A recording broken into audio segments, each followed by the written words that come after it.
Okay. जय हिंद दोस्तों, आप सभी लोगों का स्वागत है आपका अपने यूट्यूब चैनल एग्जाम मंत्र में।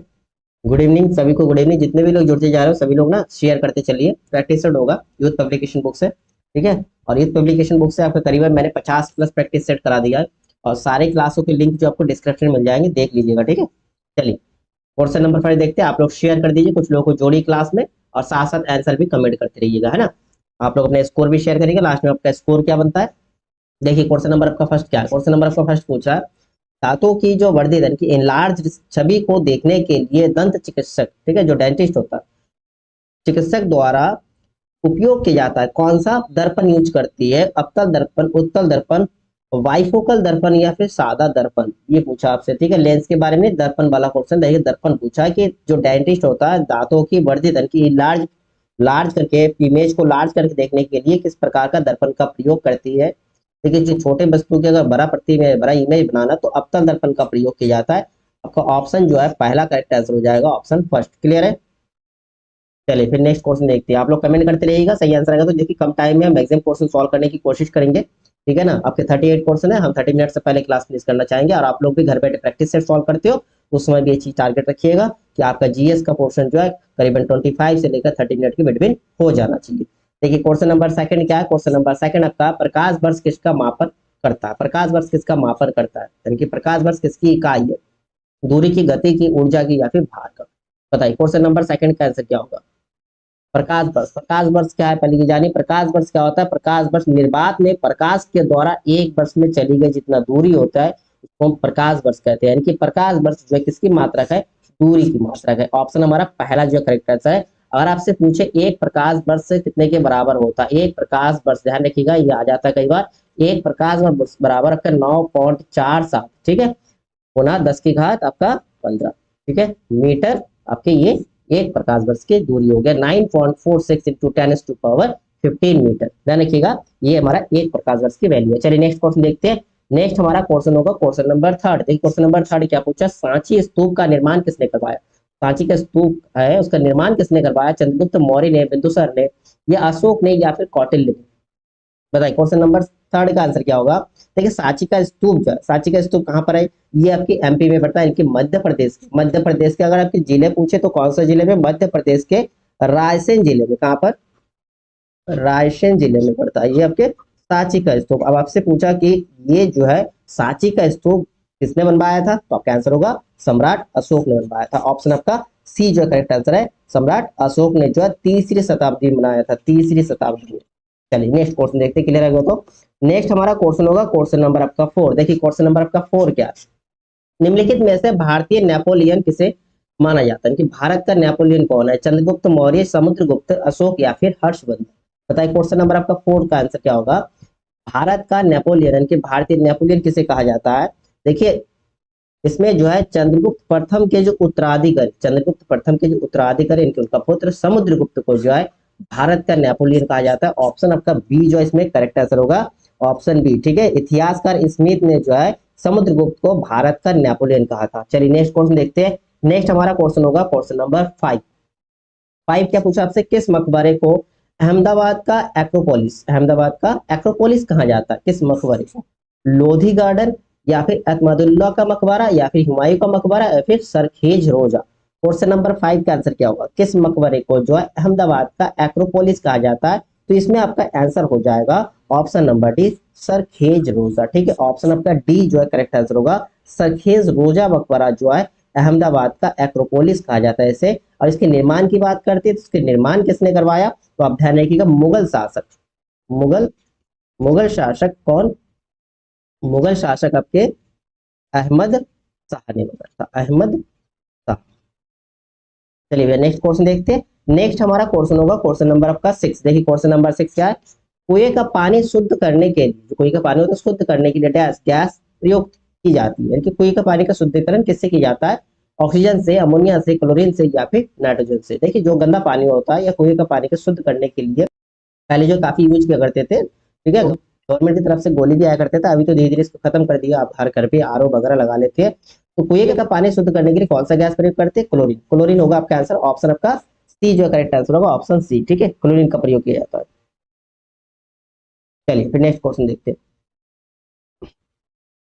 क्वेश्चन नंबर आपका 7। देखिए 7 नंबर क्या पूछा आपसे, पीतल इनकी मिश्र धातु है, पीतल किसकी मिश्र धातु है, आपसे ये पूछा है। तांबा और टीन की, तांबा और जस्ता की, जस्ता और लोहा की, या फिर तांबा और लोहा की। बताइए क्वेश्चन नंबर आपका 7 का आंसर क्या होगा, क्वेश्चन नंबर 7।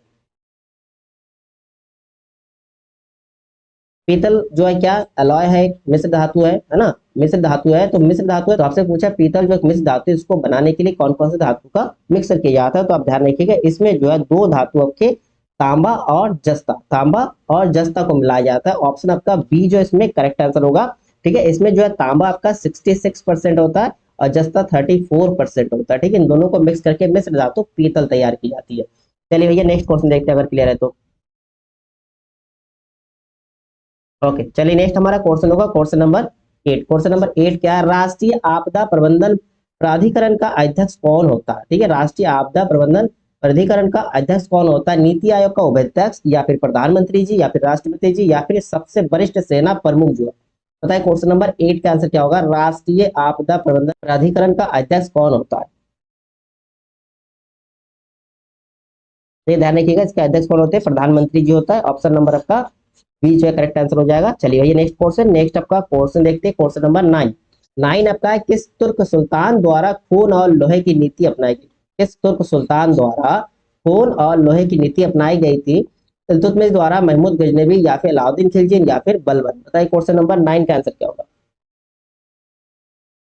कौन सी नीति अपनाए थे, खून और लोहे की नीति अपनाए थे। किसने अपनाए थे, गयासुद्दीन बलबन ने। ठीक है, गयासुद्दीन बलबन ने। आपका आंसर जो है डी करेक्ट आंसर होगा। गयासुद्दीन बलबन है कि बलबनी वंश का संस्थापक कहते हैं, या गुलाम वंश का शासक, गुलाम वंश का शासक, गुलाम वंश का शासक। इन्होंने जो अपने विरोधियों को दमन करने के लिए रक्त और लोहे की कठोर नीति को अपनाया था। ठीक है, चलिए नेक्स्ट क्वेश्चन देखते हैं। नेक्स्ट हमारा क्वेश्चन होगा क्वेश्चन नंबर 10। देखिए 10 आपसे क्या पूछा, अखिल भारतीय मुस्लिम लीग की स्थापना किस वर्ष हुई थी। अखिल भारतीय मुस्लिम लीग की स्थापना किस वर्ष हुई थी, 1906 में, 1909 में, 1908 में, या फिर 1910 में। अखिल भारतीय मुस्लिम लीग की स्थापना, अखिल भारतीय मुस्लिम लीग की स्थापना की बात करें तो ये आपका 1906 में हुआ था। कब हुआ था, 1906 में, 30 दिसंबर 1906 में जो है ढाका के नवाब सलीम उल्लाह खान ने एक सम्मेलन का आयोजन किया था। उस समय जो है 30 दिसंबर 1906 को अखिल भारतीय मुस्लिम लीग की स्थापना हुई। और अखिल भारतीय मुस्लिम लीग के अगर प्रथम अधिवेशन की बात करते ये भी आ जाता है, प्रथम अधिवेशन कब हुआ था। प्रथम अधिवेशन जो है आपके 1907 में हुआ था। कब हुआ था, 1907 में हुआ। कहाँ पर हुआ था, कराची में हुआ था। कहाँ पर हुआ था, कराची में हुआ था। क्लियर है, और इसके स्थापना के समय जो सम्मेलन हुआ था वो कहाँ हुआ था, ढाका में हुआ था। चलिए भैया नेक्स्ट क्वेश्चन देखते हैं फिर। नेक्स्ट होगा आपका क्वेश्चन नंबर 10। क्वेश्चन नंबर देखिए 10 आपसे क्या पूछा, किस देश ने 1914 में जापानी जहाज कामागाटा माऊ के प्रवेश के लिए मना कर दिया था। चीन ने, संयुक्त राज्य अमेरिका ने, कनाडा ने, या फिर भारत ने। बताइए क्वेश्चन नंबर आपका 11 का आंसर क्या होगा, किस देश ने 1914 में, ठीक है, कौन सी जहाज, जापानी जहाज कामागाटा माऊ। ठीक है, जापानी जहाज कामागाटा माऊ जो सीधी यात्रा के द्वारा British Columbia British Columbia British Columbia के तट पर पहुंचा था, जो कनाडियन क्षेत्र था। ठीक है, तो उसमें लगभग 376 यात्री थे, 376 यात्री थे। इसे प्रवेश के लिए मना कर दिया था कनाडा सरकार ने। ठीक है, ऑप्शन आपका सी जो है करेक्ट आंसर होगा। ठीक है, कनाडाई सरकार ने जो है प्रवासियों को अपनी जमीन पर उतरने तक नहीं दिया, लेकिन इनमें से केवल 24 यात्री को उतरने दिया गया था, बाकी यात्रियों को मना कर दिया गया था। चलिए नेक्स्ट क्वेश्चन देखते हैं।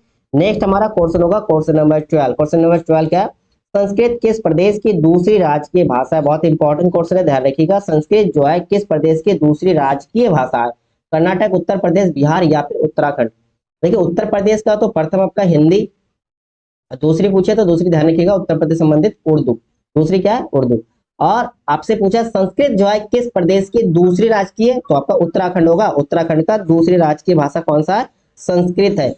और उत्तर प्रदेश का उर्दू है। ठीक है, ध्यान रखिएगा। चलिए नेक्स्ट क्वेश्चन देखते हैं। नेक्स्ट आपका क्वेश्चन होगा क्वेश्चन नंबर 13। क्वेश्चन नंबर 13 क्या, महाधमनी डैश के शीर्ष पर शुरू होती है। महाधमनी कहाँ पर शुरू होता है, दाहिना निलय में, बाहा निलय में, दाहिना निलय में, बाया निलय में, दाहिना आलिंद में, या फिर बाया आलिंद में। देखिए अगर आप हार्ट की बात करते हैं शॉर्ट में ऐसा डायग्राम बना सकते हैं ना। तो इसमें जो है देखिए 4 आपका चैम्बर होता है। कितना चैम्बर होता है, 4 चैम्बर होता है। ठीक है, 4 चैम्बर होता है। तो इसमें जो इधर वाले पहला ऊपर का हिस्से को क्या बोलती है, दाया दाया आलिंद, क्या बोलेंगे, दाया आलिंद। नीचे वाले पार्ट को क्या बोलेंगे, दाया निलय, क्या बोला जाता है, दाया निलय। इसी प्रकार इधर वाला बाया आलिंद, बाया आलिंद, ठीक है। और नीचे वाले पार्ट का आपका कहा जाता है बाया निलय, बाया निलय, ठीक है। और यहाँ पर आपके होता है महाशिरा, क्या होता है, महाशिरा, ठीक है। और यहाँ से फुफ्फुस से जो शुद्ध या ऑक्सीजनेट जो आपका ब्लड, ऑक्सीजनेट जो आपका ब्लड आती है वो बाया आलिंद से, बाया निलय से होते हुए यहाँ पर पंप के द्वारा कहाँ से चले जाती है, महाधमनी से, कहाँ से, महाधमनी से, महाधमनी से। तो आप ये चीज ध्यान रखिएगा, महाशिरा में जो रक्त आता है वो बॉडी से हार्ट में आती है, ठीक है। बॉडी से कहाँ से, शरीर से आते हैं सीधा हार्ट में। और महाधमनी क्या होता है, जो ऑक्सीजनेट ब्लड होता है उसको सीधे शरीर के दूसरे भागों में पहुंचाया जाता है। तो महाधमनी, महाधमनी आपसे पूछा है कि किस शीर्ष पर शुरू होती है, कहाँ शुरू होती है, कि बाया आलिंद पे तो हमारा ब्लड आती है ऑक्सीजन, लेकिन इसका शीर्ष कहाँ, बाया निलय से, बाया निलय से ब्लड जो सीधा बॉडी के ऑल पार्ट्स में पहुंचते हैं, ठीक है। तो यहाँ जो है आपके पूछा जो है शीर्ष पर शुरू होता है, किस शीर्ष पे, बाया निलय पे होगा ना, बाया निलय, बाया आलिंद मत करिएगा, बाया निलय होगा आंसर। आपसे पूछा महाधमनी के शीर्ष पर शुरू होता है, किसके शीर्ष पे, बाया निलय के शीर्ष पर शुरू होती है, ध्यान रखिएगा। चलिए भैया नेक्स्ट क्वेश्चन देखते हैं, अगर क्लियर हो गया तो। नेक्स्ट आपका क्वेश्चन होगा क्वेश्चन नंबर आपका 40। अंकुरन के दौरान जल्दी पुष्पन की प्रक्रिया को प्रेरित करने के लिए बीज के द्रुत शीतन उपचार की प्रक्रिया को कौन सी प्रक्रिया कहा जाता है, प्रकाश अवधि प्रभाव यानी कि फोटो पीरियडिज्म, या फिर अनिषेचन जनन, या फिर बीज प्रशीतन, या फिर स्टेम कोशिका या मूल कोशिका पालन। बताइए क्वेश्चन नंबर आपका 14 का आंसर क्या, क्वेश्चन नंबर 14। अंकुरन के दौरान जल्दी पुष्पन की प्रक्रिया को प्रेरित करने के लिए, क्या करने के लिए, जल्दी पुष्पन प्रक्रिया को प्रेरित करने के लिए बीजों के द्रुत शीतन उपचार की प्रक्रिया को क्या कहा जाता है। तो देखिए यहाँ पर आपके बीजों के द्रुत शीतन, तो बीज प्रशीतन यानी कि बर्नलाइजेशन किया जाता है। ऑप्शन आपका सी इसमें करेक्ट आंसर होगा, बर्नलाइजेशन।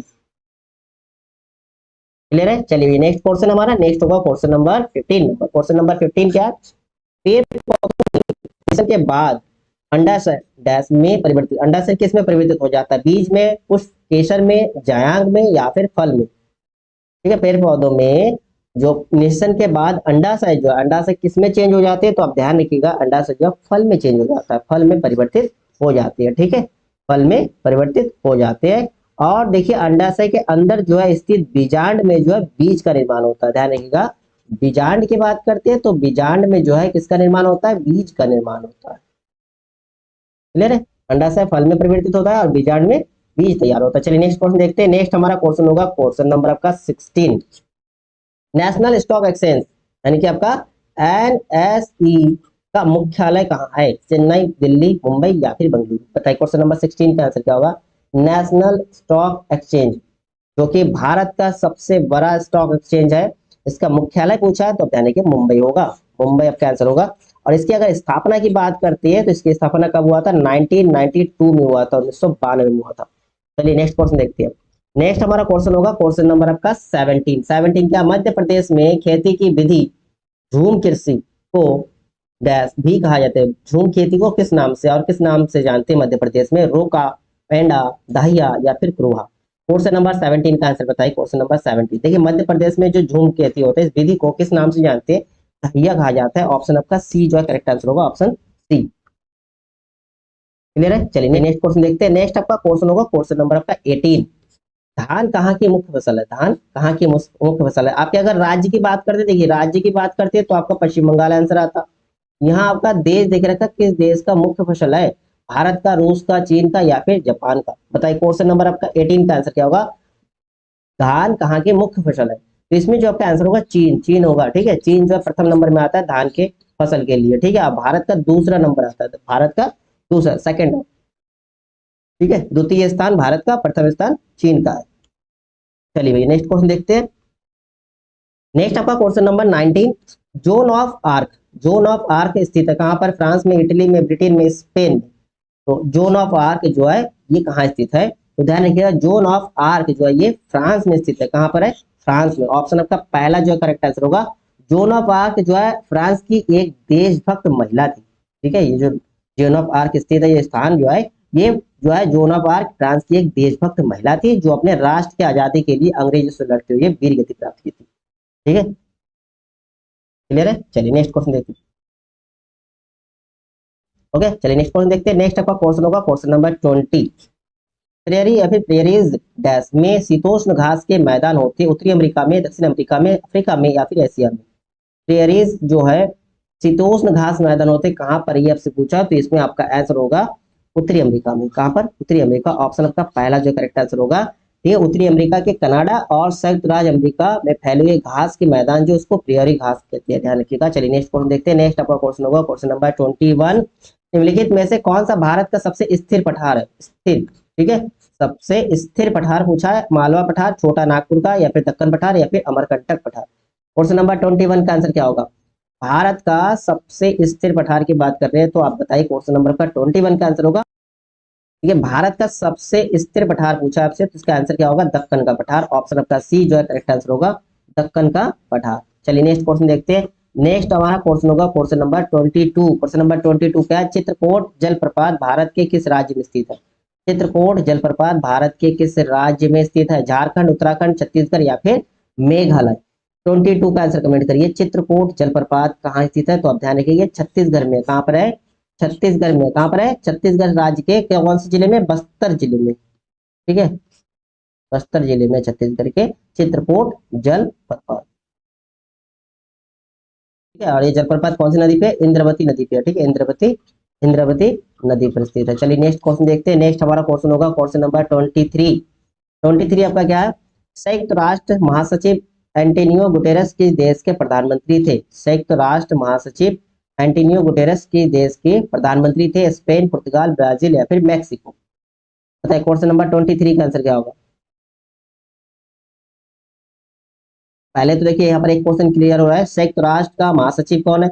Antonio Guterres. एंटोनियो गुटेरस, ये आपका पहला क्वेश्चन क्लियर होगा। ये कहाँ के प्रधानमंत्री थे? तो आपका आंसर होगा पुर्तगाल। ठीक है, ऑप्शन आपका बी इसमें करेक्ट आंसर हो रहा है। अच्छा, इसमें और एक क्वेश्चन बन जाएगा। संयुक्त राष्ट्र संघ की स्थापना कब हुआ? संयुक्त राष्ट्र संघ की स्थापना की बात करती है तो स्थापना कब हुआ?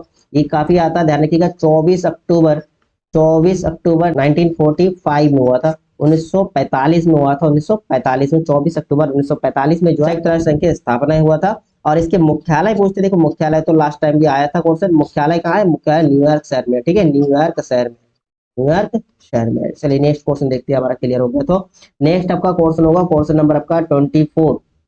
देखिए आपका क्वेश्चन नंबर 24 क्या है? लेबनान की राजधानी, लेबनान की राजधानी संबंधित आपको हर सेट में क्वेश्चन मिल जाए। पेपर में भी आपकी इंपॉर्टेंट क्वेश्चन बनेगा, 2 नंबर देखे जाएगा। ये आपका राजधानी से संबंधित जो क्वेश्चन बनता है, बेरूत, त्रिपोली, सिदोन या फिर टायर। क्वेश्चन नंबर 24 का आंसर बताइए। देखिए लेबनान जो है एक पश्चिमी एशिया में भूमध्य सागर के पूर्वी तट पर स्थित छोटा सा देश है। कि भूमध्य सागर के भूमध्य सागर के पूर्वी तट पर, कहां पर? पूर्वी तट पर स्थित एक छोटा सा देश है। लेबनान की राजधानी की बात करें तो राजधानी बेरूत है। ठीक है, और इसके अगर आपसे करेंसी पूछे तो करेंसी देने के लिए लेबनानी पाउंड। ठीक है, लेबनानी पाउंड यहाँ की करेंसी है। चलिए नेक्स्ट क्वेश्चन देखते हैं। नेक्स्ट आपका क्वेश्चन नंबर होगा 25। 25 क्या है? जेट इंजन का आविष्कार किसने किया था? जेट इंजन का आविष्कार किसने किया था? रोजर ब्रेकन या फिर सर फ्रैंक व्हिटल या फिर जेम्स वाट या फिर लुइस एडसन वाटरमैन। बताइए क्वेश्चन नंबर 25 का आंसर क्या है? 25 का जेम्स वाट का तो आपका फेमस है भाई। जेम्स वाट का स्टीम इंजन। आपसे पूछा जेट इंजन का आविष्कार किसने किया तो आपका आंसर होगा option number B, sir Frank Whittle ने किया था। ऑप्शन नंबर आपका बी जो है करेक्ट आंसर होगा इसमें। चलिए नेक्स्ट क्वेश्चन देखते हैं। नेक्स्ट आपका क्वेश्चन हमारा 26 नंबर। पॉलिटिक्स पुस्तक के लेखक कौन है? पॉलिटिक्स जो पुस्तक है इसके लेखक कौन है? अरस्तु, सुकरात, प्लेटो या फिर इनमें से कोई नहीं। पॉलिटिक्स पुस्तक के लेखक की बात करें तो इसका लेखक जो, देखिए लेखक से संबंधित आपका क्वेश्चन बनेगा। इसका लेखक आपका अरस्तु है। अरस्तु है पॉलिटिक्स पुस्तक के लेखक। लेखक से संबंधित क्वेश्चन बनेगा। अरस्तु जो है प्लूटो का सबसे मेधावी शिष्य थे। मेधावी शिष्य प्लूटो का शिष्य कौन? अरस्तु था। चलिए नेक्स्ट क्वेश्चन देखते हैं। नेक्स्ट हमारा क्वेश्चन होगा क्वेश्चन नंबर 27। किसके मार्गदर्शन में भारत के संविधान के मूल दस्तावेज को हस्तनिर्मित किया गया था? आपसे पूछा किसके मार्गदर्शन में, किसके हाथों से लिखा गया, ये नहीं पूछा। एक क्वेश्चन आपका ये बनता भी है कि भारत के संविधान का मूल दस्तावेज किसके हाथों से है, कि कैलीग्राफी किसने किया था।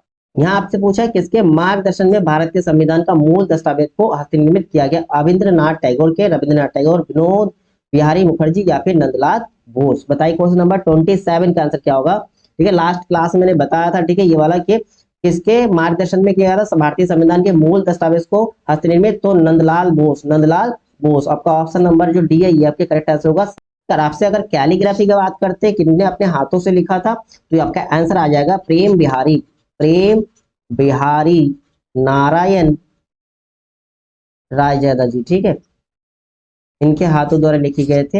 इन्होंने जब भारत के संविधान को अपने हाथों से लिखा था। ठीक है, और किनके मार्गदर्शन में हुआ था? नंदलाल बोस जी के। ठीक है, चलिए नेक्स्ट क्वेश्चन देखते हैं। क्लियर हो गया तो नेक्स्ट आपका क्वेश्चन होगा क्वेश्चन नंबर 28। 26 नवंबर 1949 को गृहीत मूल भारतीय संविधान की प्रस्तावना में निम्नलिखित में किस शब्द का उल्लेख नहीं है? ठीक है, जो 26 नवंबर 1949 को भारतीय संविधान बनकर तैयार हो गए थे। ठीक है, 26 नवंबर 1949 को लागू किए गए थे 26 जनवरी 1950 को पूर्ण रूप से लागू किया गया था। तो इस दिन हम गणतंत्र दिवस मनाते हैं। ठीक है, गणतंत्र दिवस सेलिब्रेट करते हैं ना 26 जनवरी को, 26 जनवरी को। और अगर पूछो उस समय जो भारत में कुल अनुच्छेद कितने थे, ये क्वेश्चन आपका बहुत है, तो अनुच्छेद 395 थे। और आपके अगर अनुसूची पूछे तो अनुसूची आपके कितने थे? अनुसूची आपके 8 थे, वर्तमान में 12 है और भाग आपके 22 है। ठीक है, तो इसमें आपसे पूछा है किस शब्द का उल्लेख नहीं था उस टाइम? गणतंत्र, स्वतंत्रता, गणराज्य या फिर धर्मनिरपेक्ष? बताइए क्वेश्चन नंबर 28 का आंसर क्या होगा? तो इसमें आपका आंसर हो जाएगा धर्मनिरपेक्ष। धर्मनिरपेक्ष शब्द जो है 26 नवंबर 1949 को जो मूल संविधान था उसके प्रस्तावना में ये शब्द नहीं था। इस शब्द को कब जोड़ा गया आपसे पूछे तो आप ध्यान रखिएगा 42वें संविधान संशोधन, 42वें संविधान संविधान संशोधन के समय से जोड़ा गया था। कब हुआ था ये? 1976 में हुआ था। 1976 में जो 42वें संविधान संशोधन हुआ उसमें 3 नए शब्द जोड़े गए थे। कितने? 3 नए शब्द। इसमें आपका एक समाजवादी, समाजवादी, दूसरा धर्मनिरपेक्ष पंथनिरपेक्ष और तीसरा अखंडता। ठीक है, अखंडता, ये शब्द जोड़ा गया था 42वें संविधान संशोधन के तहत। ठीक है, क्लियर होगा क्वेश्चन? क्लियर हो गया क्वेश्चन नंबर 28 का आंसर। चलिए नेक्स्ट क्वेश्चन देखते हैं। नेक्स्ट हमारा क्वेश्चन होगा क्वेश्चन नंबर 29। 29 आपसे क्या पूछा? राज्यसभा के सदस्य के रूप में चुने जाने के लिए किसी व्यक्ति की न्यूनतम आयु कितनी होनी चाहिए? राज्यसभा के सदस्य की न्यूनतम आयु पूछा आपसे 35 वर्ष, 25 वर्ष, 30 वर्ष या फिर 21 वर्ष? बताइए क्वेश्चन नंबर 29 का आंसर क्या होगा? देखिए राज्यसभा की सदस्य की बात करें तो इनकी न्यूनतम आयु जो है 30 वर्ष होना चाहिए। ऑप्शन नंबर आपका सी जो करेक्ट आंसर है। अगर आपसे इसी प्रकार लोकसभा के लिए पूछे तो लोकसभा के लिए न्यूनतम आयु जो 25 वर्ष होना चाहिए। कितना? 25 वर्ष। लोकसभा के लिए 25 और राज्यसभा के लिए 30, दोनों ध्यान रखिएगा। चलिए भैया नेक्स्ट क्वेश्चन देखते हैं। नेक्स्ट आपका क्वेश्चन होगा 30 नंबर। 30 आपसे क्या पूछा? मदन मोहन मालवीय प्रौद्योगिकी विश्वविद्यालय में स्थित है। कहाँ स्थित है? गोरखपुर में, हस्तिनापुर में, आजमगढ़ में या फिर मऊ में? मदन मोहन मालवीय प्रौद्योगिकी विश्वविद्यालय कहाँ पर है? ये गोरखपुर में। ध्यान रखिएगा गोरखपुर में। ऑप्शन आपका पहला करेक्ट आंसर होगा गोरखपुर में। अच्छा, इसकी स्थापना कब हुआ? इसका स्थापना 1962 में हुआ था। क्लियर है? क्लियर है? चलिए नेक्स्ट क्वेश्चन देखते हैं। नेक्स्ट आपका क्वेश्चन होगा क्वेश्चन नंबर 31। 31 क्या है? छठी सदी बीसी यानी कि 6वीं सदी, 6वीं शताब्दी। और उसके बाद आपसे पूछा बीसी यानी कि ईसा पूर्व की बात करते हैं। ईसा पूर्व के दौरान उत्तर प्रदेश के किन क्षेत्रों को चेदी कहा जाता था? बुंदेलखंड, अवध, अंग या फिर अवंती? क्वेश्चन नंबर 31 का आंसर क्या होगा? देखिए बौद्ध ग्रंथ अंगुतर के, देखिए बौद्ध ग्रंथ अंगुतर के अनुसार जो 6वीं शताब्दी के ईसा पूर्व में भारत जो है कितने? 16 जनपदों में, 16 महाजनपदों में, महाजनपदों में विभाजित था। 16 महाजनपदों में विभाजित था। इन महाजनपदों में उत्तर प्रदेश के कितने? उत्तर प्रदेश के 8 जनपद थे जिसमें, ठीक है, भारत 16 महाजनपदों में विभाजित था जिसमें उत्तर प्रदेश से 8 महाजनपद तो उत्तर प्रदेश में था। 8 महाजनपद उत्तर प्रदेश से था। ठीक है, और जिसमें बुंदेलखंड क्षेत्र को जो है ना, बुंदेलखंड क्षेत्र को चेदी कहा जाता था, बुंदेलखंड। ठीक है, ध्यान रखिएगा भारत कितने महाजनपदों में विभाजित था? 16 महाजनपदों, जिसमें से 8 महाजनपद उत्तर प्रदेश से थे और बुंदेलखंड क्षेत्र को जो है चेदी कहा जाता था। चलिए नेक्स्ट क्वेश्चन देखते हैं। नेक्स्ट हमारा क्वेश्चन होगा क्वेश्चन नंबर 32। राष्ट्रीय कवि मैथिली शरण गुप्त, मैथिली शरण गुप्त का जन्म उत्तर प्रदेश के डैश में हुआ था। यानी कि राष्ट्रीय कवि मैथिली शरण जी का जन्म कहाँ पर हुआ था? आपसे पूछा कौन से शहर में? कानपुर में, लखनऊ में, झांसी में या फिर उन्नाव में? बताए क्वेश्चन नंबर 32 का आंसर क्या होगा? राष्ट्रीय कवि मैथिली शरण गुप्त जी के जन्म की बात की, इनका जन्म जो है झांसी में हुआ था। झांसी में हुआ था 1886 में। देखिए इनके कुछ कृतियां जो है ना काफी आ जाती है, जो कृतियां इनकी रचनाएं आप ध्यान रखिएगा।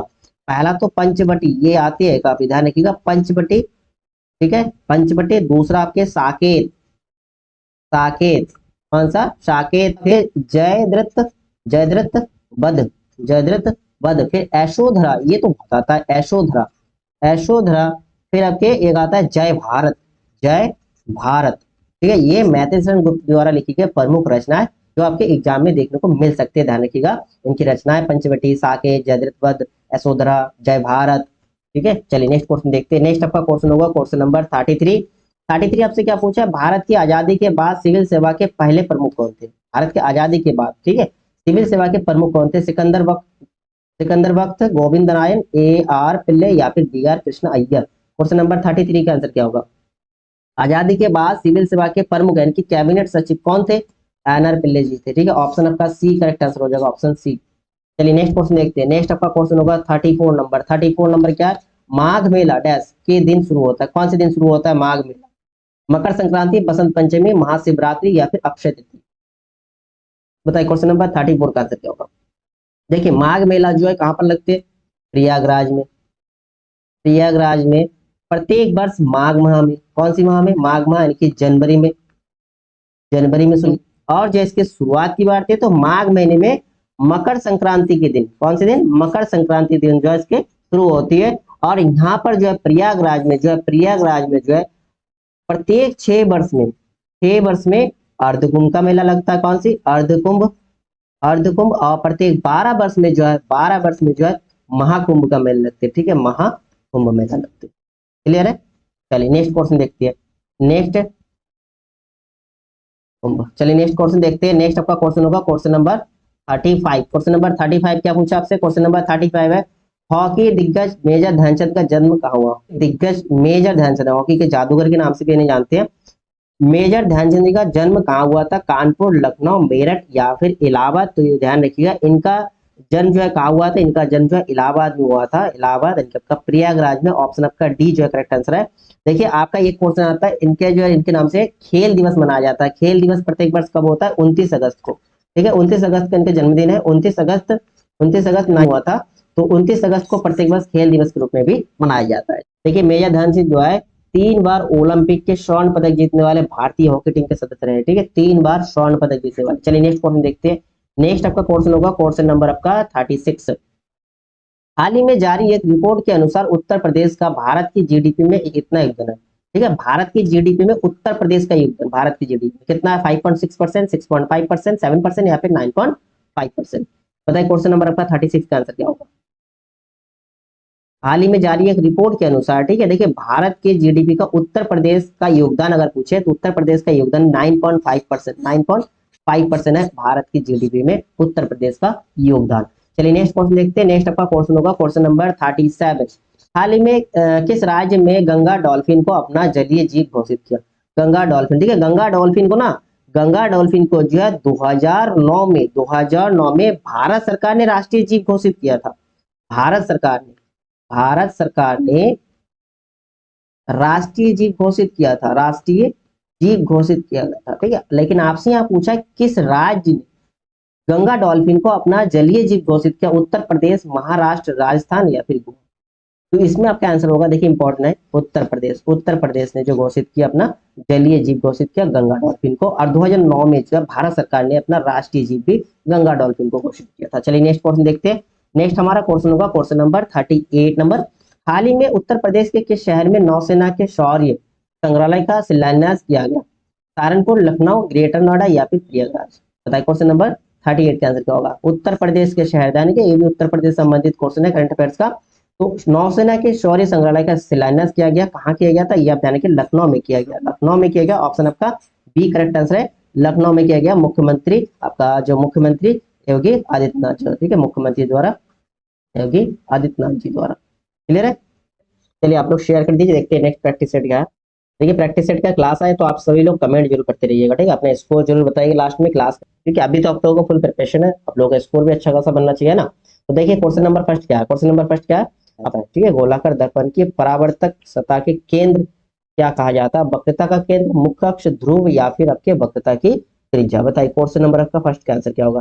देखिए ध्यान रखिए, दर्पण की बात किया, लेंस नहीं है आपका, दर्पण में, गोलाकार दर्पण में। ठीक है, चाहे आप अवतल दर्पण की बात करें चाहे आप उत्तल दर्पण की बात करें। जैसे मैंने अवतल दर्पण बनाया तो इस इसमें परावर्तन की सतह पूछा है, ठीक है। परावर्तन की सतह, देखिए परावर्तन की सतह का केंद्र, अब देखिए यहाँ पर से बीच में जो लाइन जाता है उसको हम क्या कहते हैं, मुख्य अक्ष कहते हैं ना, मुख्य अक्ष है ये हमारा। तो मुख्य अक्ष के ये पॉइंट पे ये जो है केंद्र होता है। देखिए अगर गोलीय दर्पण के केंद्र की बात करते हैं तो ये तो आपका वक्रता केंद्र होता है, जो आपके यहाँ पर आपके सेंटर को यहाँ सी लिखते हैं और इसके बिटवीन की जो डिस्टेंस है उसको हम एफ फोकस लिखते हैं। और ये फोकस से लेकर ये पी मतलब आपका ध्रुव, यहाँ तक की दूरी को हम क्या बोलते हैं, फोकस दूरी कहते हैं ना। लेकिन आपसे पूछा परावर्तक सतह के केंद्र, जो परावर्तन यहाँ पर टकराने के बाद जो परावर्तन होता है उसकी सतह का केंद्र, ठीक है। यहाँ से देखिए टकराने के बाद जितने एंगल में आएगा उतने ही एंगल में ये क्या होगा, परावर्तन होगा भाई। जितना अब आई जितना होगा सेम उतना आपकी आर की वैल्यू होगा, एंगल आर यानी कि परावर्तक कोण, ठीक है। तो इसमें आपसे पूछा केंद्र, केंद्र इसमें क्या हो गया, पी यानी कि ध्रुव हो जाएगा आंसर, ठीक है। ध्रुव होगा आपका आंसर, ऑप्शन का सी जो है करेक्ट आंसर होगा, ऑप्शन सी, ठीक है। अगर आपसे सेम लेंस के लिए पूछते तो लेंस के लिए उसका प्रकाशक केंद्र क्या होता है, मिडिल वाला प्रकाशक केंद्र होता है। चाहे उत्तल की बात करेंगे चाहे अवतल की, उसके प्रकाशक केंद्र ये प्रकाशक केंद्र होता है, प्रकाशित केंद्र। इसको ओ से डिनोट करते हैं, ऑप्टिकल सेंटर होता है, ठीक है। ये सेंटर ऑफ कर्वेचर होता है, क्लियर है। चलिए नेक्स्ट क्वेश्चन देखते हैं। नेक्स्ट हमारा क्वेश्चन होगा क्वेश्चन नंबर सेकंड। देखिए क्वेश्चन नंबर सेकंड क्या, क्वेश्चन नंबर सेकंड अब क्या है, सर्वोत्तम गुणवत्ता वाला कोयला जिसमें 80% से लेकर 95% कार्बन होता है, 80 से लेकर 95% कार्बन होता है, वही होता है, किस प्रकार का कोयला होता है, ये आपसे पूछा है। पीट है, लिग्नाइट है, बिटुमिनस है या एंथ्रासाइड है। बताइए क्वेश्चन नंबर सेकंड का आंसर क्या होगा, सर्वोत्तम सबसे अच्छा कोयला कौन सा है जिसमें 80 से 95% जो है कार्बन पाया जाता है। तो इसमें आपका आंसर होगा एंथ्रोसाइड, ठीक है, एंथ्रोसाइड होगा, ध्यान रखिएगा सबसे अच्छा कोयला कौन सा है, एंथ्रोसाइड। ऑप्शन नंबर आपका इसमें डी जो है करेक्ट आंसर है, क्लियर है। ओके चलिए नेक्स्ट क्वेश्चन देखते हैं। नेक्स्ट हमारा क्वेश्चन देखेंगे क्वेश्चन नंबर आपका थर्ड। देखिए थर्ड आपसे क्या पूछा है, निम्नलिखित में से कौन से सूक्ष्म जीव के कारण प्लेग होता है, प्लेग जो बीमारी है वो कौन से सूक्ष्म जीव के कारण होता है, जीवाणु के द्वारा या परजीवीगण यानी प्रोटोजोआ के कारण, कवक के द्वारा या फिर विषाणु के द्वारा। बताए क्वेश्चन नंबर थर्ड का आंसर। जो प्लेग रोग है ना, प्लेग रोग, ये जो है कौन से सूक्ष्म जीव के कारण होता है, तो आपका आंसर होगा जीवाणु। ऑप्शन नंबर आपका पहला जो है करेक्ट आंसर होगा, जीवाणु यानी कि बैक्टीरिया के कारण प्लेग रोग होता है। नेक्स्ट हमारा क्वेश्चन होगा क्वेश्चन नंबर फोर। देखिए क्वेश्चन नंबर आपका फोर क्या है, क्वेश्चन नंबर फोर आपसे पूछा निम्नलिखित में से कौन से विषाणु के कारण लघु मसूरी का यानी कि चिकन पॉक्स होता है, ठीक है। चिकन पॉक्स बीमारी किसके कारण होता है, विषाणु के कारण होता है। और फिर पूछा आपसे किस प्रकार का वो विषाणु होगा, उस विषाणु का नाम पूछा है। आपका आपके पास ऑप्शन है क्रिप्टोलोकर विषाणु या फिर मानव अंकुरावृत विषाणु, ह्यूमन पैपिलोमा वायरस, या फिर मानव प्रतिरक्षी अपूर्णता विषाणु, ह्यूमन इम्यूनोडेफिशिएंसी वायरस, या फिर वेरिसोला जोस्टर विषाणु, या फिर वेरिसोला जोस्टर वायरस। क्वेश्चन नंबर आपका फोर का आंसर क्या होगा, कमेंट करिए क्वेश्चन नंबर फोर का आंसर क्या होगा। चिकन पॉक्स जो है किससे, विषाणु के कारण होता है, तो कौन से विषाणु, बेरिसेला जोस्टर विषाणु यानी कि बेरिसेला जोस्टर वायरस के कारण होता है। ऑप्शन आपका डी इसमें करेक्ट आंसर होगा, ऑप्शन डी, विषाणु के कारण जो है चिकन पॉक्स होता है। नेक्स्ट क्वेश्चन देखते हैं। नेक्स्ट हमारा क्वेश्चन होगा क्वेश्चन नंबर आपका फाइव। देखिए फाइव क्या है, क्वेश्चन नंबर, किसके तत्वाधान में भारत के राष्ट्रपति शपथ ग्रहण करता है, ठीक है। यानी कि राष्ट्रपति को शपथ कौन दिलाते हैं, मुख्य चुनाव आयोग, तो भारत के मुख्य न्यायाधीश, भारत के उपराष्ट्रपति या लोकसभा के अध्यक्ष। बताइए क्वेश्चन नंबर आपका फाइव का आंसर क्या होगा। भारत के राष्ट्रपति को शपथ कौन दिलाते हैं, देखिए भारत के राष्ट्रपति को शपथ कौन दिलाते हैं, भारत के राष्ट्रपति को शपथ भारत के मुख्य न्यायाधीश दिलाते हैं, ठीक है। ऑप्शन आपका बी इसमें करेक्ट आंसर होगा, ऑप्शन बी, ठीक है। क्वेश्चन बता, अगर भारत के मुख्य न्यायाधीश अगर अनुपस्थित हो तो उस समय राष्ट्रपति को कौन शपथ दिलाएंगे, तो जो वरिष्ठ न्यायाधीश होंगे वो राष्ट्रपति को शपथ दिलाएंगे, क्लियर है। नेक्स्ट क्वेश्चन देखते चलिए। नेक्स्ट हमारा क्वेश्चन होगा क्वेश्चन नंबर सिक्स। देखिए क्वेश्चन नंबर आपका सिक्स क्या है, केंद्र की कार्यपालिका शक्ति निहित होती है, कार्यपालिका की शक्ति जो है इनके अंडर होते हैं प्रधानमंत्री के, राष्ट्रपति या फिर राज्यपाल या फिर सेना अध्यक्ष। बताइए क्वेश्चन नंबर आपका सिक्स का आंसर क्या होगा, क्वेश्चन नंबर सिक्स। देखिए संविधान के अनुच्छेद 53 के तहत, ठीक है, 53 के तहत जो है केंद्र की कार्यपालिका की शक्ति राष्ट्रपति में निहित होती है। ऑप्शन आपका बी जो है इसमें करेक्ट आंसर है, ऑप्शन बी, क्लियर है। Question number six. चलिए नेक्स्ट क्वेश्चन देखते हैं। नेक्स्ट आपका क्वेश्चन होगा क्वेश्चन नंबर सेवन। देखिए क्वेश्चन नंबर सेवन क्या, उत्तर प्रदेश विधानसभा में कितने निर्वाचित सदस्य होता है, विधानसभा में कितने निर्वाचित सदस्य होते हैं, आपसे पूछा 403, 396, 420 या 340। क्वेश्चन नंबर आपका सेवन का आंसर क्या होगा।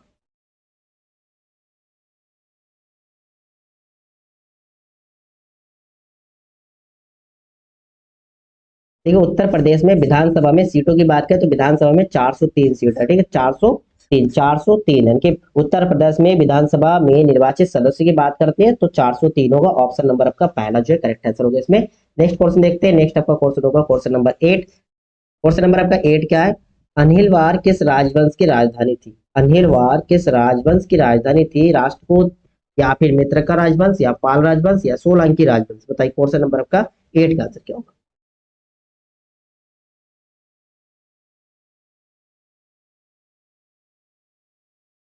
अनिलवार, ठीक है, अनिलवार जो ये किस वंश की राजधानी थी? तो आपका आंसर होगा सोलंकी वंश, ठीक है, सोलंकी वंश की राजधानी, सोलंकी वंश की राजधानी।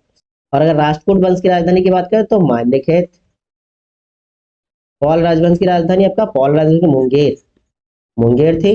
और मित्रका की आपके बंदर, ठीक है। चलिए नेक्स्ट क्वेश्चन देखते हैं। नेक्स्ट हमारा क्वेश्चन होगा क्वेश्चन नंबर 9। देखिए क्वेश्चन नंबर आपका 9 क्या पूछा है? क्वेश्चन नंबर 9 कह रहा है भारत की प्राचीन राजधानी थी, प्राचीन राजधानी क्या थी? मदुराई, पाटलिपुत्र, मिथिला या फिर कन्नौज? बताइए क्वेश्चन नंबर 9 का आंसर क्या होगा? प्राचीन राजधानी पूछा है। देखिए भारत की अगर प्राचीन राजधानी की बात करें तो राजनीति के केंद्र जो है मुख्यतः कहा था पाटलिपुत्र था, तो पाटलिपुत्र जो है भारत की प्राचीन राजधानी थी। ऑप्शन आपका बी जो है करेक्ट आंसर होगा।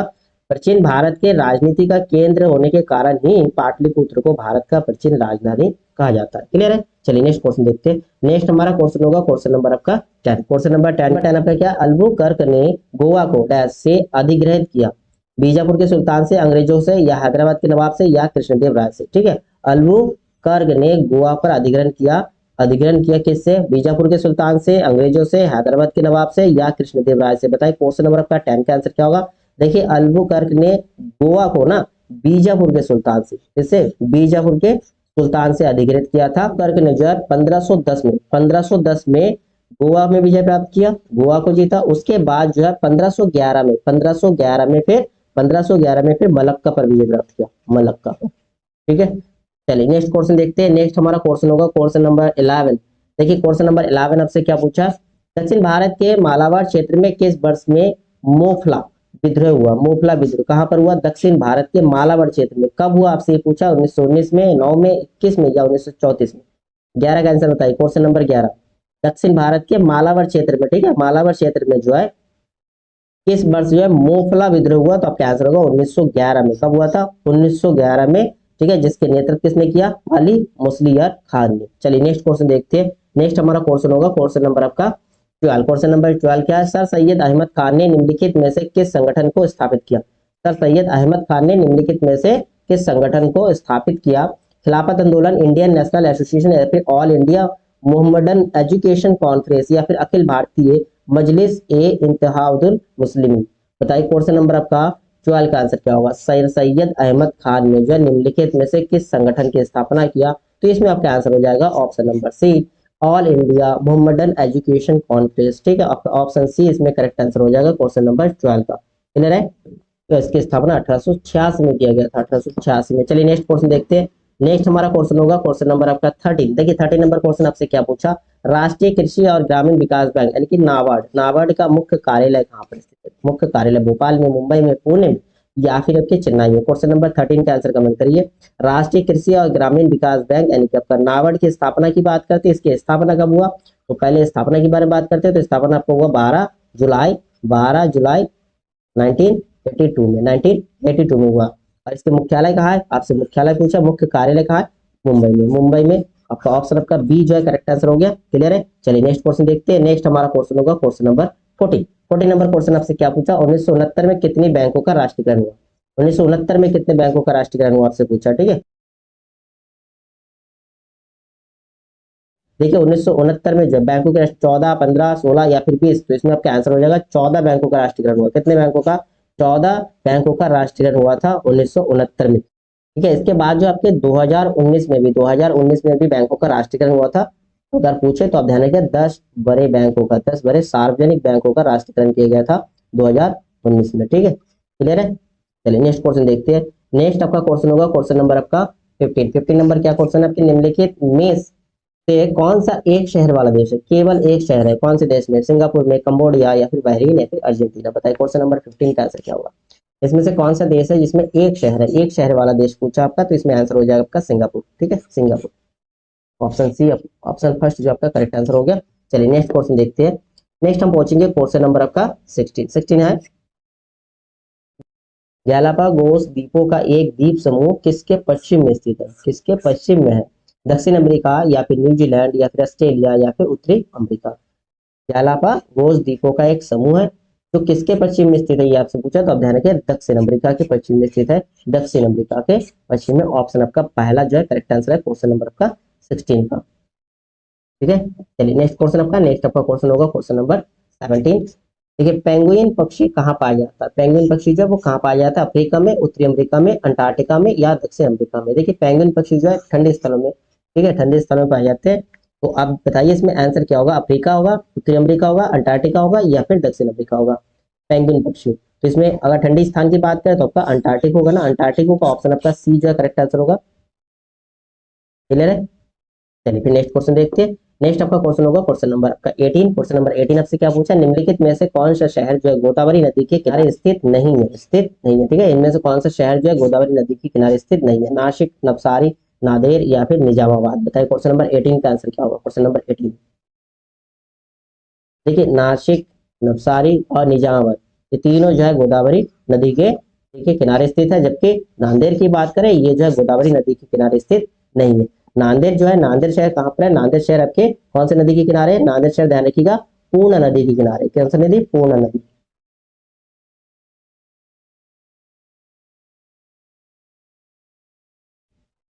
ओके, क्लियर है? चलिए नेक्स्ट क्वेश्चन देखते हैं। नेक्स्ट आपका क्वेश्चन होगा क्वेश्चन नंबर आपका 19। देखिए 19 नंबर क्वेश्चन क्या पूछा? जारवा के क्षेत्र के आदिवासियों की एक जाति है, ठीक है, जारवा जो है कि क्षेत्र के आदिवासियों की एक जाति है, हिमालय, लक्षद्वीप, श्रीलंका या फिर अंडमान द्वीप। ठीक है, जारवा के क्षेत्र के आदिवासियों की एक जाति है, जाति है, तो ये कहाँ की है? हिमालय के, लक्षद्वीप के, श्रीलंका के या अंडमान द्वीप के? तो इसमें आपका आंसर हो जाएगा अंडमान द्वीप के, ऑप्शन आपका डी इसमें करेक्ट आंसर हो गया, ऑप्शन डी। क्लियर है? चलिए फिर नेक्स्ट क्वेश्चन देखते हैं। नेक्स्ट आपका क्वेश्चन होगा क्वेश्चन नंबर 20। भारत के जनसंख्या इतिहास में किन दशकों को या जनसंख्या विस्फोट की अवधि कहा जाता है? ठीक है, किन दशकों को जो है जनसंख्या विस्फोट की अवधि कहा जाता है? सबसे सबसे ज्यादा जनसंख्या वृद्धि हुआ था कौन से सालों में? 1921 से 51 में या फिर 1 से 21 में या फिर 1981 से 2011 में या फिर 1951 से 1981 में? बताइए क्वेश्चन नंबर आपका 20 का आंसर क्या होगा? जनसंख्या वृद्धि सर्वाधिक किन दशकों में हुआ था? ये चारों ऑप्शन के अकॉर्डिंग आपको आंसर बताना है। क्वेश्चन नंबर 20 का आंसर क्या आ जाएगा? देखिए, भारत की जनसंख्या इतिहास में अगर देखें तो 1951 से लेकर 81 के बीच, 1951 से 81 के बीच सर्वाधिक वृद्धि हुआ, सर्वाधिक वृद्धि हुआ, यानी कि जनसंख्या विस्फोट की अवधि के रूप में जाना जाता है। क्लियर है? चलिए नेक्स्ट क्वेश्चन देखते हैं। नेक्स्ट हमारा क्वेश्चन नंबर 21। देखिए 21 नंबर क्या है? इलाहाबाद विश्वविद्यालय की स्थापना किस वर्ष में की गई थी? इलाहाबाद विश्वविद्यालय, इसकी स्थापना किस वर्ष की गई थी? 1885, 1887, 1890 या 1991? बताइए क्वेश्चन नंबर 21 का आंसर क्या है? इलाहाबाद विश्वविद्यालय, देखिए इलाहाबाद विश्वविद्यालय की स्थापना, जो कि भारत के सब, जो कि भारत के चौथे सबसे पुराने विश्वविद्यालय में से एक है, इसकी स्थापना जो 1887 में हुआ था, 1887 में, ठीक है, 23 सितंबर 1887 में किया गया था। ऑप्शन आपका इसमें बी करेक्ट आंसर हो गया। चलिए नेक्स्ट क्वेश्चन देखते हैं। नेक्स्ट आपका क्वेश्चन नंबर 22 नंबर क्या पूछा? उत्तर प्रदेश के वर्तमान मुख्यमंत्री योगी आदित्यनाथ डैश संप्रदाय से संबंधित है? मतलब कौन से संप्रदाय से जो है हमारे मुख्यमंत्री योगी आदित्यनाथ जी का संबंध है? नागा, नाथ, कालमुख या फिर माधव? बताइए, नागा संप्रदाय से है, नाथ संप्रदाय से है या कालमुख संप्रदाय से या फिर माधव? उत्तर प्रदेश के वर्तमान जो हमारा मुख्यमंत्री है योगी आदित्यनाथ जी जो है नाथ संप्रदाय से, ठीक है, ऑप्शन आपका बी करेक्ट आंसर होगा, नाथ संप्रदाय से संबंधित है। अच्छा, मुख्यमंत्री योगी आदित्यनाथ जी का मूल नाम कोई बता सकते हो? मूल नाम क्या? योगी आदित्यनाथ जी के मूल नाम का मूल नाम जो है अजय सिंह बिष्ट, ध्यान रखिएगा, अजय सिंह बिष्ट।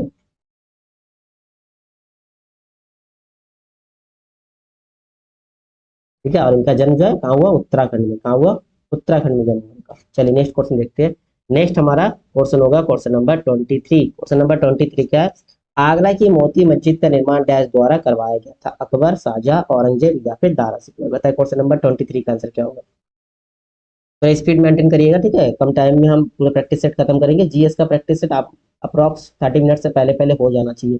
आगरा की मोती मस्जिद का निर्माण डैश किसने करवाया था? अकबर ने, शाहजहां ने, औरंगजेब ने या फिर दारा सिकोई ने? तो इसमें आपका आंसर हो जाएगा शाहजहां ने करवाया था। ये तो आप सभी लोगों को पता होगा, बिल्कुल सिंपल सा क्वेश्चन था ऐसे। चलिए नेक्स्ट क्वेश्चन देखते हैं। नेक्स्ट आपका क्वेश्चन होगा क्वेश्चन नंबर 24। उत्तर प्रदेश सरकार का संवैधानिक प्रमुख कौन होता है? ठीक है। उत्तर प्रदेश सरकार का संवैधानिक प्रमुख कौन होता है? मंत्रिपरिषद, मुख्यमंत्री, राज्यपाल या विधानसभा के अध्यक्ष? बताइए क्वेश्चन नंबर 24 का आंसर क्या होगा? देखिए, उत्तर प्रदेश की बात करें या प्रदेश की संवैधानिक प्रमुख की बात करें, सब प्रदेश की किसी भी राज्य का संवैधानिक प्रमुख कौन होता है? राज्यपाल होता है। ठीक है, राज्यपाल। ऑप्शन आपका सी इसमें करेक्ट आंसर होगा, राज्यपाल। ये जो कि मंत्रिपरिषद के सलाह के अनुसार या कुछ अन्य परिस्थितियों के अनुसार कार्य करती है। चलिए नेक्स्ट क्वेश्चन देखते हैं। नेक्स्ट आपका क्वेश्चन होगा क्वेश्चन नंबर 25 क्या पूछा? संयुक्त राष्ट्र महासभा के अध्यक्ष के पद पर चयनित प्रथम भारतीय का नाम पूछा आपसे। जेपी कृपलानी, जवाहरलाल नेहरू, डॉक्टर राजेंद्र प्रसाद जी या श्रीमती विजय लक्ष्मी पंडित? बताइए क्वेश्चन नंबर 25 का आंसर क्या होगा? संयुक्त राष्ट्र महासभा के अध्यक्ष के पद पर चयनित प्रथम भारतीय अगर पूछे तो ध्यान रखिएगा, अगर प्रथम महिला पूछते तब भी आपका यही आंसर होगा, श्रीमती विजय लक्ष्मी पंडित। ऑप्शन आपका डी जो है करेक्ट आंसर है। 1953 में इन्हें जो है संयुक्त राष्ट्र महासभा के अध्यक्ष रूप में चयनित किया गया था।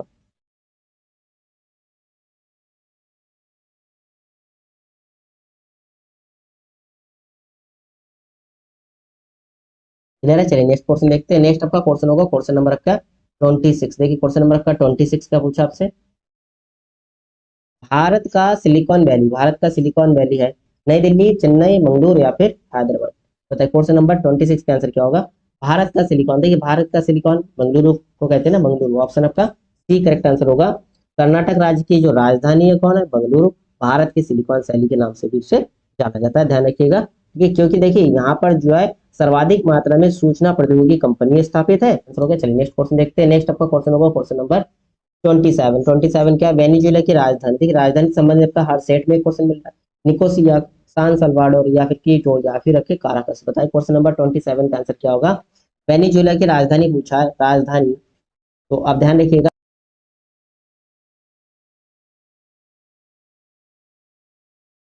वेनेजुएला की राजधानी क्या आपका? काराकस है। ठीक है, काराकस। ऑप्शन आपके डी जो है करेक्ट आंसर है। चलिए नेक्स्ट क्वेश्चन देखते हैं। नेक्स्ट आपका क्वेश्चन होगा क्वेश्चन नंबर 28। क्वेश्चन नंबर 28 क्या? अनिर्बान लाहिरी मास्टर्स में अपनी दूसरी उपस्थिति दर्ज कराने के लिए इंतजार कर रहे वह वह क्या खेलती है? देखिए अनिर्बान लाहिरी मास्टर्स में अपनी दूसरी उपस्थिति दर्ज कराने के लिए इंतजार कर रहे हैं, वह कौन से खेल से संबंधित है? गोल्फ, स्क्वैश, टेनिस या फिर पोलो? क्वेश्चन नंबर 28 का आंसर क्या होगा? अनिर्बान लाहिरी किस खेल से संबंधित है? गोल्फ से। ऑप्शन आपका पहला इसमें करेक्ट आंसर हो जाएगा, ऑप्शन फर्स्ट, ध्यान रखिएगा। चलिए नेक्स्ट क्वेश्चन देखते हैं। नेक्स्ट हमारा क्वेश्चन होगा क्वेश्चन नंबर 29। कौन सा अग्निशमन अभिकारक ओजोन के लिए हानिकारक होता है? अग्निशमन अभिकारक ओजोन के लिए हानिकारक कार्बन डाइऑक्साइड, अमोनिया, क्लोरोफ्लोरोकार्बन यानी कि CFC या हेलन? बताइए क्वेश्चन नंबर 29 का आंसर क्या होगा?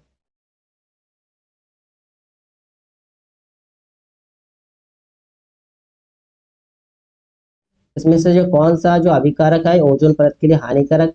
ठीक है, आप लिखोगे CFC नहीं होगा, इसमें हेलन होगा। ठीक है, ऑप्शन आपका डी जो है करेक्ट आंसर होगा। हेलन जो आपके एक अक्रिय गैस है। कैसी गैस है? अक्रिय गैस है। ठीक है, अक्रिय गैस है, लेकिन आजकल ये ओजोन परत की हानि पहुंचाने के लिए भी ये चर्चित में है, ध्यान रखिएगा। क्वेश्चन नंबर आपका 29 का आंसर होगा ऑप्शन नंबर डी। कौन सा अभिकारक है जो ओजोन के लेयर को हानि पहुंचा रहे हैं? तो आपका आंसर होगा हेलन। ठीक है, हेलन, हेलन जो आपके एक अक्रिय गैस है। चलिए नेक्स्ट क्वेश्चन देखते हैं। नेक्स्ट आपका क्वेश्चन होगा 30। देखिए 30 नंबर क्वेश्चन आपसे क्या पूछा? खाद्य श्रृंखला में किसको भोजन से कम ऊर्जा मिलती है? ठीक है, खाद्य श्रृंखला में किसको भोजन से कम ऊर्जा मिलती है? आपके पहले देखिए घास, फिर टिड्डा, फिर मेढक, फिर उसके बाद सांप। तो इसमें आपका आंसर क्या होगा? घास होगा, सांप होगा, मेढक होगा या फिर टिड्डा होगा? देखिए आपने 10% एनर्जी का 10% ऊर्जा वाला जो नियम है, ठीक है, 10% एनर्जी, ये रूल आपने भरा होगा। देखिए घास अगर टिड्डा खाती है तो घास में जितना एनर्जी है, मान लीजिए घास के पास जो है 10,000 जूल एनर्जी है, 10,000 जूल एनर्जी है। अब इसके 10%, 10,000 का आप 10% निकालेंगे, जब 10%, 10/100 निकालेंगे, एक जीरो तो ये कट जाएंगे और एक जीरो कम हो जाएगा, यानी कि 1,000 जूल जो है, 1,000 जूल जो है किसको मिलेगा? ये टिड्डा को मिलेंगे। जब घास को टिड्डा खा लेगा तो टिड्डा को कितना मिलेगा? 1,000। ठीक है, ये एग्जांपल दे रहा हूं मैं और कुछ नहीं। अब इस टिड्डा को अगर मेढक खाएंगे तो इसका 10%, तो इनके इसको मिलेगा केवल 100, एक जीरो कम कर देंगे। और टिड्डा को अगर मेढक खा लेंगे इसको कितना मिलेंगे? फिर एक जीरो कम कर दीजिए, आपका 10 जूल। ठीक है, तो सबसे कम किसको मिल रहा है? सांप को मिल रहा है। ऑप्शन आपका डी जो करेक्ट आंसर होगा, यानी कि सीधी बात 10% करके कम होता हुआ जा रहा है। तो आपके इसमें लास्ट में जो होगा, लास्ट खास श्रृंखला में एकदम अंत में जो होगा, उसी को सबसे कम एनर्जी मिलने वाला। ठीक है, ठीक है। अब यहाँ 10,000 जूल, देखिए घास में 10,000 जूल होता है कि नहीं, ये कंपेयर मत करिएगा क्योंकि मैंने एक एग्जांपल लिया। ठीक है, नेक्स्ट क्वेश्चन देखते हैं।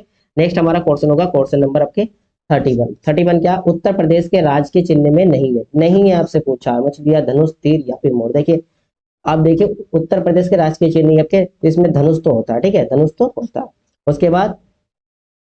उसके बाद तीर, तीर भी आपके है। उसके बाद आपको ये दिखाई दे रहा है मछलियां भी है, मछलियां भी, ये भी आंसर सही है। तो आपसे पूछे कौन सा नहीं है, देखिए मोर इसमें है क्या, मोर इसमें बिल्कुल नहीं है, तो आपका ये आंसर हो जाएगा डी। ठीक है, उत्तर प्रदेश के राज्य के चिन्ह में क्या नहीं है, मोर नहीं है। ऑप्शन आपके इसमें डी करेक्ट हो जाएगा। मछलियां है बिल्कुल है, धनुष भी है और तीर भी है। चलिए नेक्स्ट क्वेश्चन देखते हैं। नेक्स्ट हम पहुंचेंगे क्वेश्चन नंबर 32 में। 32 क्या है, देखिए अच्छा क्वेश्चन है मैप से रिलेटेड। उत्तर प्रदेश के निम्नलिखित जिलों का उत्तर से दक्षिण का सही क्रम आपसे पूछा। संत कबीर नगर, अम्बेडकर नगर, सिद्धार्थ नगर, संत रविदास नगर। देखिए नाम वही देके रखा है, सिद्धार्थ नगर, संत कबीर नगर, अम्बेडकर नगर, संत रविदास। ठीक है, जिलों के नाम देखिए सेम है, बस इसका क्रम आपको बताना है उत्तर से दक्षिण की तरफ। देखिए अगर इधर हम देखेंगे, ये आपका पूर्वी क्षेत्र है, इधर आपके पश्चिमी है, और ये आपके उत्तरी क्षेत्र है, इधर आपके दक्षिण। तो अब आपसे पूछा उत्तर से दक्षिण की तरफ, तो पहले संत कबीर नगर देखते हैं। संत कबीर नगर कहाँ, संत कबीर नगर देखिए, संत कबीर नगर, संत कबीर नगर आपका ये है, संत कबीर नगर। ठीक है, संत कबीर नगर। अब संत कबीर नगर के बाद अम्बेडकर नगर, संत कबीर नगर के बाद आपकी ये अम्बेडकर नगर। ठीक है, ये अम्बेडकर नगर। उसके बाद आपका कौन सा है, उसके बाद आपके सिद्धार्थ नगर। सिद्धार्थ नगर जी आपके जस्ट ऊपर है इसके। ठीक है, सिद्धार्थ नगर, ये आपकी सिद्धार्थ नगर हो गया, थोड़ा ब्लर है, देख लीजिए ये सिद्धार्थ नगर है। ठीक है, सिद्धार्थ नगर है। लास्ट आपका ऑप्शन है संत रविदास नगर। संत रविदास कहाँ है, संत रविदास नगर कहाँ है, ये आपके संत रविदास नगर है।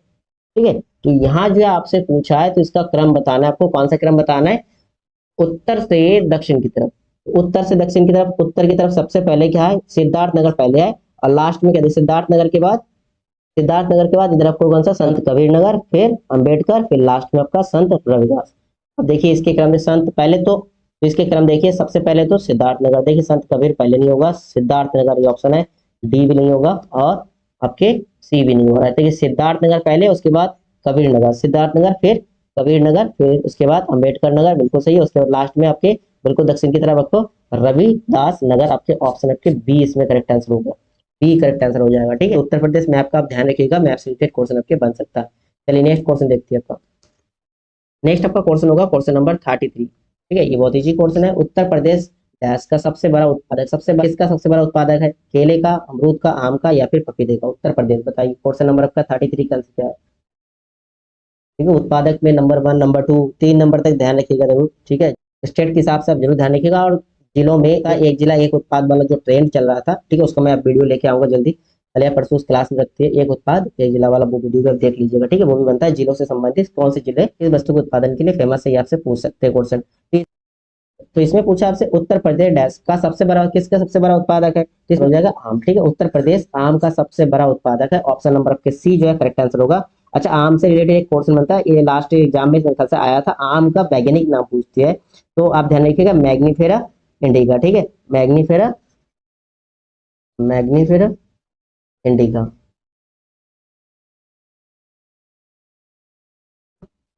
इंडिका। ठीक है, मैग्नीफेरा, मैग्नीफेरा इंडिका। चलिए नेक्स्ट क्वेश्चन देखते हैं। फिर नेक्स्ट हमारा क्वेश्चन होगा क्वेश्चन नंबर 34। 34 नंबर क्वेश्चन आपसे क्या पूछा, दीवारी पाई डंडा, दीवारी पाई डंडा लोक कला उत्तर प्रदेश के किस क्षेत्र से संबंधित है, अवध से, बुंदेलखंड से, ब्रज से, या पूर्वांचल से। दीवारी पाई डंडा लोक कला है, ये उत्तर प्रदेश के किस क्षेत्र से संबंधित है, ये आपसे पूछा है। तो इसमें आपका आंसर होगा ऑप्शन नंबर ए, बुंदेलखंड से संबंधित है। किससे, बुंदेलखंड से संबंधित है। क्लियर है। चलिए नेक्स्ट क्वेश्चन देखते हैं। नेक्स्ट हम जाएंगे क्वेश्चन नंबर 35 में। क्वेश्चन नंबर 35 का आंसर क्या होगा, ये आपके करंट अफेयर्स का क्वेश्चन है। हाल ही में यूनेस्को के सृजनात्मक शहरों की सूची में निम्नलिखित शहरों में से किसे शामिल किया गया। इसमें सृजनात्मक जो शहरों की सूची बने, उसमें जो है कौन से शहर को शामिल किया गया, ग्वालियर को, भोपाल को, या फिर लखनऊ को, या फिर मुंबई को। बताए 35 का आंसर क्या होगा। ठीक है, ये जो है किसके द्वारा, यूनेस्को द्वारा ये सूची तैयार की जाता है, तो इसमें शामिल किया गया ग्वालियर को। ऑप्शन आपका पहला करेक्ट आंसर हो जाएगा, ऑप्शन पहला। ठीक है, यूनेस्को द्वारा विश्व के 55 शहरों की सूची बनाया गया, जिसमें भारत के दो शहर रखा गया, ठीक है। एक तो आपका ग्वालियर हो गया, पहला आपका ग्वालियर हो गया, और दूसरा शहर आप ध्यान रखिएगा, दूसरा शहर कौन सा, दूसरा शहर आपके कोझिकोड केरल, ठीक है, कोझिकोड केरल था, ठीक है। ग्वालियर आपका कहाँ पर है, मध्य प्रदेश में होगा। तो ये दो शहर को शामिल किया गया 55 शहरों में, ठीक है। विश्व के 55 शहरों में भारत के दो शहर को शामिल किया गया सृजनात्मक शहरों की सूची में। एक आपका ग्वालियर मध्य प्रदेश, दूसरा आपका कोझिकोड, दूसरा आपका पूरा कोझिकोड केरल। चलिए नेक्स्ट क्वेश्चन देखते हैं। नेक्स्ट हम पहुंचेंगे क्वेश्चन नंबर आपका 36 में। देखिए 36 नंबर क्वेश्चन आपसे क्या पूछा, हाल ही में चर्चा में रहा शब्द EH-216S, EH-216S क्या है। गश्तीपोत, चीन का सैटेलाइट, चीन की फ्लाइंग टैक्सी, या फिर fighter aircraft of Israel, Israel का युद्धक विमान। बताइए 36 नंबर का आंसर क्या होगा। हाल ही में जो चर्चा में रहा EH-216S, दुनिया की पहला जो है ये फ्लाइंग टैक्सी है, फ्लाइंग टैक्सी जो चाइना की फ्लाइंग टैक्सी। ध्यान रखिएगा, ऑप्शन आपका सी जो है करेक्ट आंसर है। नेक्स्ट क्वेश्चन देखते हैं। नेक्स्ट हमारा क्वेश्चन होगा क्वेश्चन नंबर 37। क्या, नवंबर 2023 में किस खिलाड़ी की प्रतिमा का अनावरण बा- अनावरण वानखेड़े स्टेडियम में किया गया। ये तो बहुत सिंपल क्वेश्चन है। 2023 में जो किस खिलाड़ी की प्रतिमा वानखेड़े स्टेडियम में किया गया, विराट कोहली, सचिन तेंदुलकर, विशन सिंह वैदी, कपिल देव। इसमें आपका आंसर होगा सचिन तेंदुलकर, ठीक है। सचिन तेंदुलकर की जो प्रतिमा का अनावरण किया गया कहाँ पर, वानखेड़े स्टेडियम में, ठीक है। वानखेड़े स्टेडियम कहाँ पर है, वानखेड़े स्टेडियम आपके मुंबई में, ध्यान रखिएगा मुंबई में। चलिए नेक्स्ट क्वेश्चन देखते हैं। नेक्स्ट हमारा क्वेश्चन होगा क्वेश्चन नंबर 38। 38 नंबर क्वेश्चन आपसे क्या पूछा, हाल ही में विश्व के पहले AI safety summit 2023, AI safety summit 2023 का आयोजन कहाँ हुआ, यूके में, बेल्जियम में, न्यूयॉर्क में, या फिर टोक्यो में। क्वेश्चन नंबर 38 का आंसर क्या होगा। हाल ही में विश्व के पहला, एकदम पहला एआई सेफ्टी सम्मेलन हुआ, एआई सेफ्टी समिट 2023। इसका आयोजन कहाँ किया गया, ये आपसे पूछा, ध्यान रखिएगा। इसका आंसर होगा यूके, यूके में किया गया इसका आयोजन, ठीक है। क्लियर है। चलिए अब अपना स्कोर शेयर करिए, आप लोगों का स्कोर क्या बन रहा है, ठीक है। वीडियो अगर अच्छा लगे तो लाइक और शेयर करते हुए चलिएगा, ठीक है। चलिए आप लोगों से हम नेक्स्ट क्लास में मिलते हैं, ठीक है। तब तक के लिए दोस्तों जय हिंद एंड थैंक यू।